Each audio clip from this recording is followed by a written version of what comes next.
Welcome to Eedina.com. Today we have Kashif Kakvi, a journalist who has worked with several eminent media organizations. Welcome, Kashif. Hi. Welcome to Eedina.com. Your expertise is in ground reporting on, especially on the issues of policy and governance. So could you tell us something from your experience of ground reporting over the years? I covered Central India mostly, then ground reports and such kind of stuff. My more focus more on people-centric stories, policies, governance, and like you asked about the ground reports. I think this is a dying form in our journalism profession. We have moved to TikTok kind of arena where ground reports are almost lost. Yes. And because the organizations are not very much up to the ground reports, they do not want it. So this is the basic thing. And as far as my experience is concerned, I've started work with Hindustan Times, and I was lucky to have good people who supported me, guided me, and helped me grow my reporting skills. And since I mostly focus on public-centric issues, so policy is the major concern. I've reported a lot in Madhya Pradesh in the last 1 decade. You have covered for many media organizations. What are the challenges of ground reporting, especially in a state like Madhya Pradesh? How is it in states which are hostile to such kind of reporting or truth coming out and any kind of adverse reporting to the governments? Like after the partition, when our politics was a bit mature, we used to address issues. We see journalists as a friend, as a critique who is also helping the government in for better governance. But over the years, this overall scenario changed, and especially after 2010 and 2014. The journalists are being seen as a state enemy, and maybe as an anti-national, we have seen this kind of coined words which have been coined by the political parties. So the basic challenge is that first, when you look for some issue, you go meet people, you look for the facts which might the government overlooked, and you report it and you put it to the media that this is what happened and this is what is happening here. So instead of rectifying those issues and helping you, so the trends has changed. The government of the state, no matter it is left, it is right, it is center, any government, because the government has a ideology of right-wing ideology. So state ideology. Yeah. So they started coming after journalists. We have seen a lot of news that for reporting on ground report, the journalists have been FIR'd. Arrested, yeah. So because of this FIR thing and this legal issues, the new media they have a hiccup of publishing those stories, that it may land them in trouble. Yeah. It may jeopardize their advertisements, it may jeopardize their overall career as well. So this kind of stuff came in. So not just ground reporters were facing trouble, but the organizations who have been critical to the government in highlighting public-centric issues have also been targeted, and so everyone facing the challenges, this kind of problem. So I'm not new to this. Every reporter who is on the ground, who is speaking to the victim and trying to hold the power accountable, is now not seen as a friend of the government. So elections have just finished and the results have come. Did you expect that BJP will sweep in Madhya Pradesh? Chhattisgarh also, it was very pro-BJP result. So I will try to take you 6 months back when assembly elections were there in 23 December in Madhya Pradesh, Chhattisgarh, Rajasthan, other states, Telangana. So when we talk about Madhya Pradesh and Chhattisgarh, so we need to think we need to see that it has been a home of a bastion of the RSS, the BJP. The party has emerged from that place. They have a very strong root. I should credit them for their hard work. They have generations of worker. Like their forefathers were in that Sangh, and now the grandson, granddaughter is in the leadership.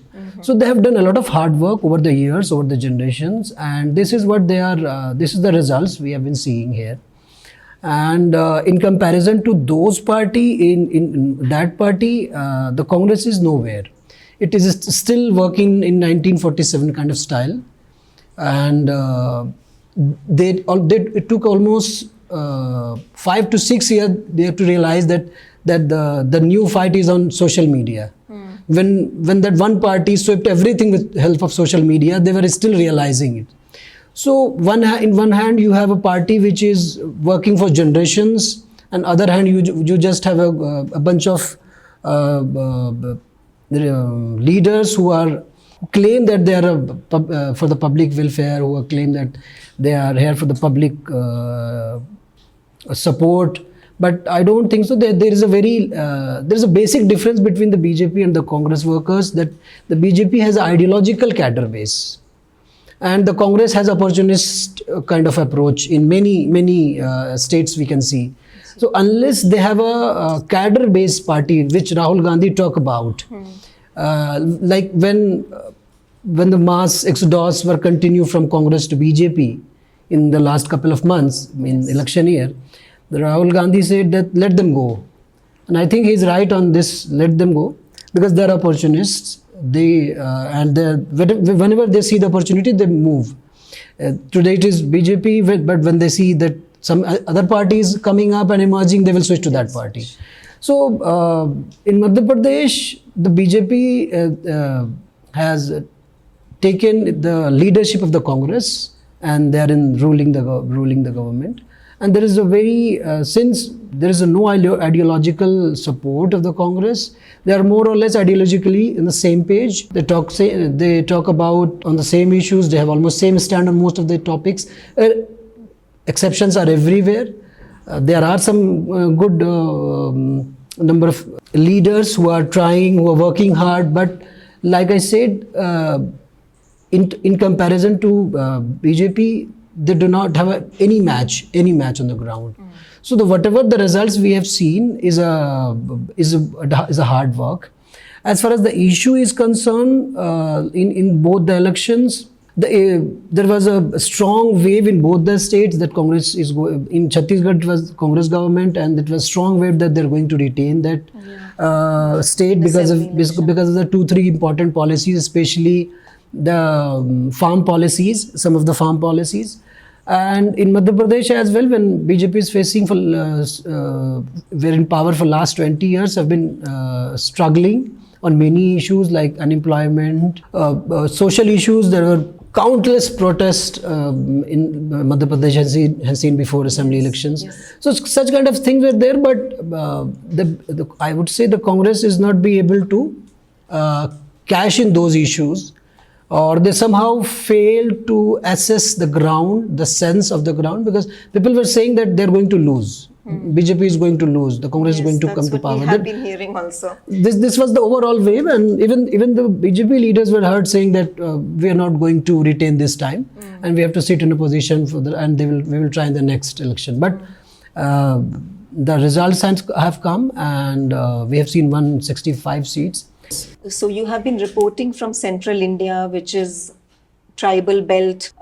What is your experience on these things on ground? See, Madhya Pradesh has a sizable tribal population. It has around 22% tribal population, highest in the country. And then after that, we have a tribal population in Chhattisgarh, which is almost a few less than Madhya Pradesh.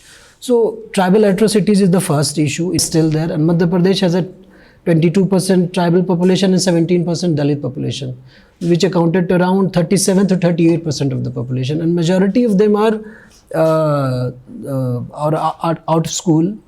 They do not have a proper education there. They do not have a way of employment. So they mostly work 6 months In other states, like they came to Karnataka for when there's a sugarcane harvesting is going on. They went to Maharashtra, they go to Gujarat, they go to Delhi, so Rajasthan. So they move to these states for the job. They are migrant laborers. Yes, in they are other migrant states. laborers, but they have been looked after in the last couple of years. So their position has not changed. Yes, over the years. even the BJP which came to power in 2003 in Madhya Pradesh and tried to with the help of the tribal votes and hasn't done much in the last 20 or 21 years for their development, and many things are on paper but it's not on the ground. The Forest Rights Act is a very big issue there because the highest number of applications which were rejected in the Forest Rights Act were from Chhattisgarh and Madhya Pradesh. They both accounted for around 5 to 6 lakh applications which were rejected, and they were forced to leave the jungle after the Supreme Court. But the problem is there is a constant conflict between the forest officials and the locals because they are not educated, they don't know their rights, and when you don't know your rights, the chances of exploitation goes high. Of land in terms of like whenever there is government scheme, the central government, the state receive a lot of money under section 275 fund they receive for the tribal areas development for the construction of infrastructure, but these things hardly reflect on the ground, and mostly they are marred with corruption. So there are homes, but for tribals, for Dalits, water is still a distant dream. They believe that it is their fate. It is their fate, and they have to go to 2 kilometers, 1 kilometers to go and bring a bucket of water. Let me give you an example.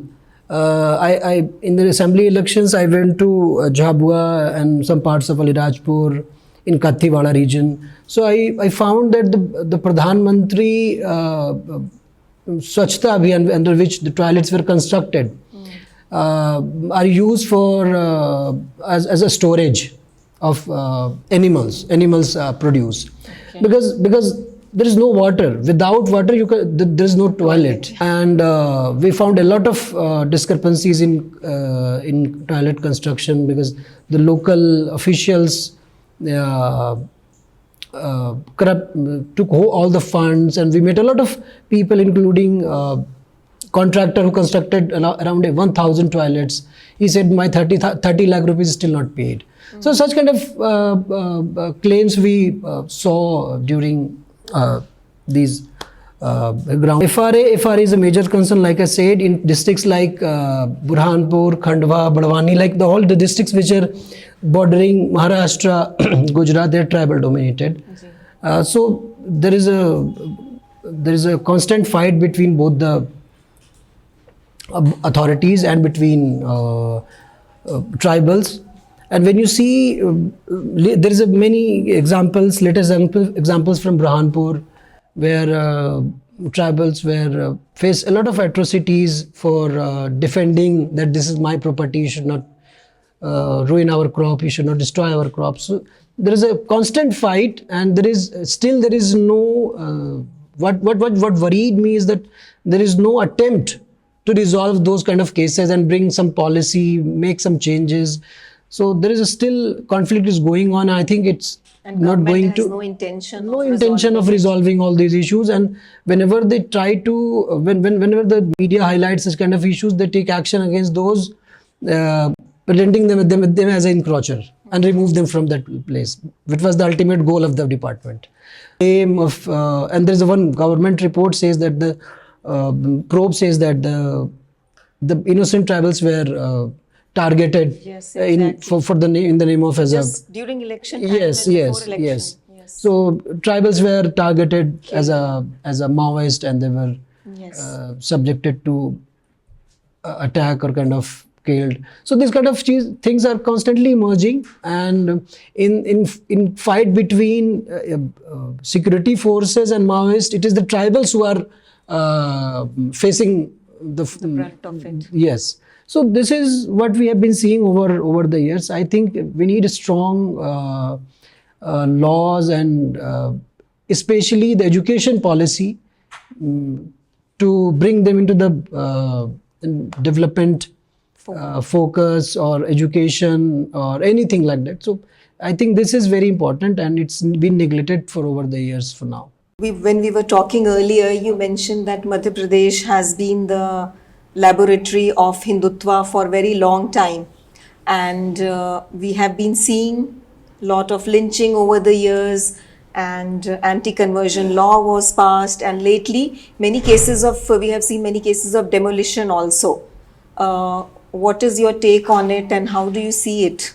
Recently, I've seen a trend and I have done a story as well, that there is no discussion on serious bills. For example, the anti-conversion law passed. It was passed within 2 minutes of the proposed, within 2-3 minutes. Similarly, there is a bill for illegal liquor consumption or manufacturing. Okay. So it has a very serious provisions like 20 years of prison and fine up to 10 lakh. Okay. It's also passed without any discussion in the assembly. So such kind of laws are being passed without discussion. So this is the most worried trend I have seen, because nobody is interested in discussion. The government which brings the law is very much willing to pass it as soon as possible, and the opposition is not interested. They just walk out, and when they walk out, they pass the law. Yeah. So this is the basic trend we have been seeing. Apart from that, like the other states across the country, we have seen the cases of lynching. Madhya Pradesh and Chhattisgarh is no exception. We have seen 2 days ago in Chhattisgarh that yes, one person is killed for allegation of cow smuggling, cow smuggling, and there are multiple cases, but many of the cases which do not made the headlines are the involvement of ruling party leaders in cow smuggling and kind of stuff. There are plenty of cases in Balaghat and other kind of districts who are bordering Maharashtra. There are plenty of cases where the ruling party leaders were caught red-handed smuggling those cattle. So Madhya Pradesh is no exception. Like every other place, there is cases of lynching there. And when you talk about anti-conversion law, there is a wave across the country. Karnataka has also passed their law. Haryana has also passed. UP is also working on this kind of law. Madhya Pradesh was also implemented this. And I have done a story when the law passed in 2020. So I done a story in 2021 with 21 FIRs. After studying 25 FIR, I think.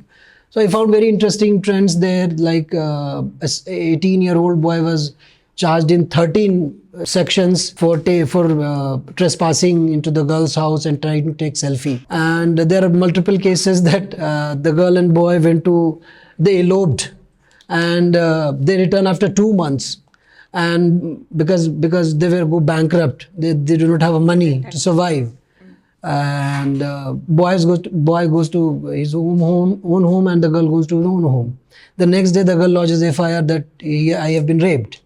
So there's such kind of things were coming up, and in that situation, the role of courts become very important, because the police and the other administrations were controlled by the government, and the officials and administration is like a horse. It depends who is sitting on the top. If whosoever is running this horse, it will act like that. So it is not the administration entirely, because the constitution and they more think about leaders' happiness and unhappiness rather than holding constitutional laws. So such kind of things we have been seeing. So when we talk about demolition, this is also one of them. Madhya Pradesh has been very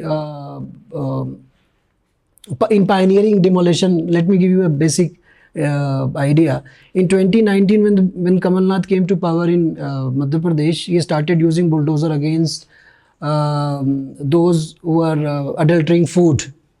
adulterating milk. So this kind of they started taking, and in that cases they used to charge the culprit with NSA, accused with NSA, and also demolish their own properties. So this was the trend which was started by the Kamal Nath government of Congress. But when BJP came to power with the help of Scindia in March 2020, they just they took the bulldozer to a particular community. And what we saw in Khargone riot, that the day after the riot, 49 properties of the minorities were cherry picked and demolished. Even the government branded that they are attacking on those people who are the rioters. But the interesting thing is, when I went there, the riot happened this place and the demolition took place 2 kilometers away. There is no connection between the rioters and the demolition. So, and even though it has a connection, how can you demolish without following a proper law? Yes. Without following the laid down laws, noticing them. And you might have heard news that in that demolition spree, a home built under Prime Minister Pradhan Mantri Awas Yojana were also demolished. Yes. So these kind of cases, see, when we see misuse of laws, when we misuse of power, so such kind of thing we see. So these are all these things you have all mentioned, like lynching, like demolition and such kind of stuff. So these are all, I think, the issue of law and order, administration, who is riding the horse, is very important. And whatever the willingness of the government, the administration is trying to implement them. Even the courts cannot do much. I remember in one of the case, High Court, one of the High Court in Madhya Pradesh mentioned that it has become a fashion to demolish homes, but it also had no effect on the government. It did not stop them. So I will give you a reference from Haryana, when in after the riots. Yeah. So when government started demolishing the buildings, so the court took a very harsh word like apartheid or cleansing, ethnic cleansing kind of words the court used the government against the government, and government has to clarify, and it ultimately stopped. On contrary, in Madhya Pradesh, when after the Khargone riot, the demolition was happening, and a lot of demolition happened in Ujjain. Yes. When a girl died with when someone is trying flying kite with a Chinese sting, and that sting killed her. Oh. So the government came after the shopkeeper who was selling these. This has become their quick justice. Yes, and the first lodging FIR against them, and the next day demolishing their home. So this kind of trend we are already seeing in, but like I previously said, the role of courts become very important when law are being misused. But it's sad to say that the court is also silent in Madhya Pradesh. Madhya Pradesh has 3 benches of high courts in Gwalior, Indore and Jabalpur. And I believe there are plenty of cases in demolition cases are pending before that. But so far there is no exception. Like, give you one example about Dindori. In Dindori, it's a tribal district. There is a boy and a girl, young girl, they eloped. The boy was Muslim and the girl was from the OBC. So they eloped, and it was when I spoke to the girl, she said कि मैं भागा के लाई हूँ इसको, ये नहीं भागा है, because I want to run. I don't want to marry off the man my parents wanted to. So I was the one who जो मैंने जिसको भगाया है, ना कि ये भागा. So within week his home was demolished. The entire family came on the road, and they lost everything whatever they have built in the last 20-25 years. It was an average middle class family. But when they go to when the boy went to court for under a habeas corpus petition, so the bench gave an order that yes, they are adult. Under the constitution, they have all right to marry themselves, and police should ensure their safety and security. And the FIR which was law kidnapping and elopement case which have been labelled against the boy should be scrapped. This is the decision the court has taken, but court hasn't commented a single word on demolition. So such kind of stuff we've already seen. The case you mentioned about Unjain, that the court strongly said कि fashion बन चुका है.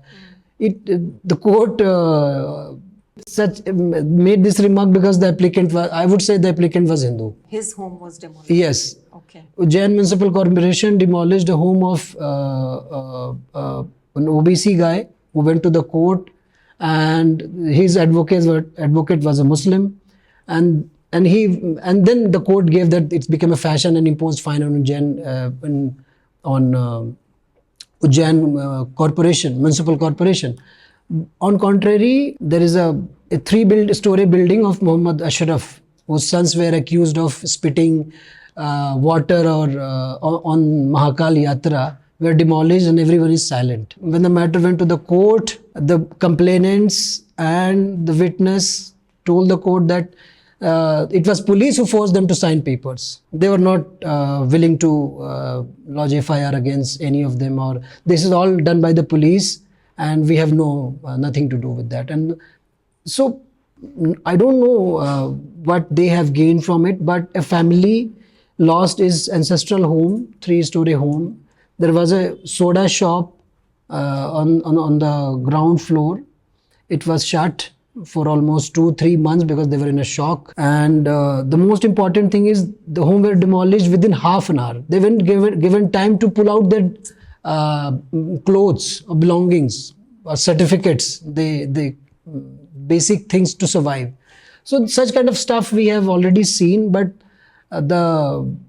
yes, it's true that the role of courts is really worrisome, and especially in Madhya Pradesh and Chhattisgarh. If a court start holding these municipal corporations and leaders accountable, then I think these cases will drop down drastically. But since there is a complete silence, and the silence means acceptance, so it's going on and on. I don't know how it will end. And it is not just Muslims who are facing the demolition fall. This is not a right narrative. Tribals, SCs, and minorities. These are the three major communities which accounted to around 48% of the population are facing the brunt of demolition. And apart from that, the OBC who are marginalized, who cannot defend themselves, who do not have such kind of resources or well connected, they're facing such kind of demolition. So because the government made such kind of thing mandatory, because the government because the chief minister told the collectors that सारे घर जो दिल्ली घर दिख रहे हैं सब तोड़ दो, खत्म करो. So they also everyone want brownie points, everyone want good posting to appease the government, ruling government. So all the officers, even in IPS, IAS, security kind of officers, they're all trying to get some brownie points and came up to the top of the ladder. You mentioned that it is tribals, minority, OBC, SC who are facing the brunt of it. There's no big backlash or movement against it. And Madhya Pradesh and Chhattisgarh, Jharkhand also was once center of people's movement. Do you not see any people movements against these kind of issues? I know that there are people's movement for Forest Right Act and many issues that plague the tribal belt. So how do you see the people's movement in this area? Are they contributing in any way in helping the situation there? Like I said, earlier there used to be politicians who looked the protesters, journalists as their friend, as their one who is trying to support the government or enhance the administration or governance. But like I said, they were seen as an enemy. So let me tell you one interesting fact. From last 20 years, Section 144 is imposed in major cities. Curfew. So from last 20 years, there is a continuous curfew in this city. 5 people assembling in one place is a threat to the government.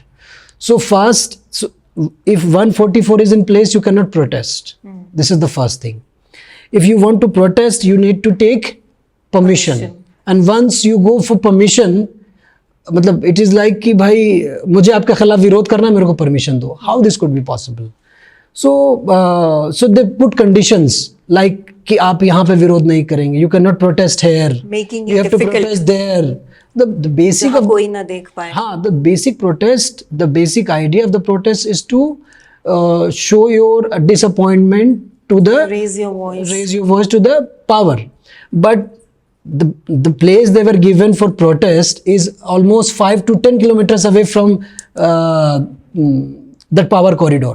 So there is no use of such kind of protest. And if someone tried to protest, the government sometimes use it with iron hands and lodge FIR. Sometimes they were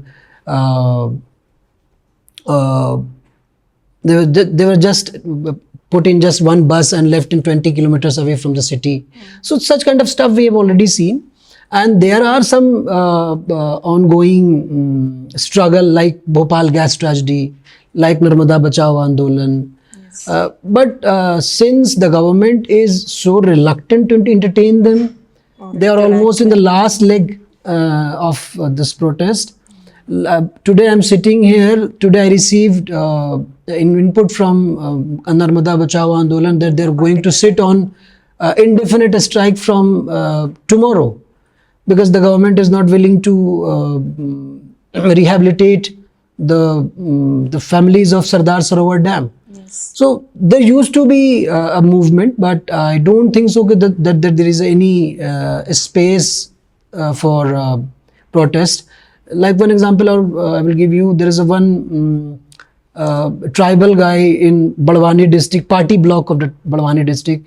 The district administration lodged 13 FIR against him, and those FIRs have accused of protesting for not payment of Manrega, protesting for not giving rightful MSP, protest for migrant workers who came without pay, and they wanted to action against the contractor who have taken them to that place.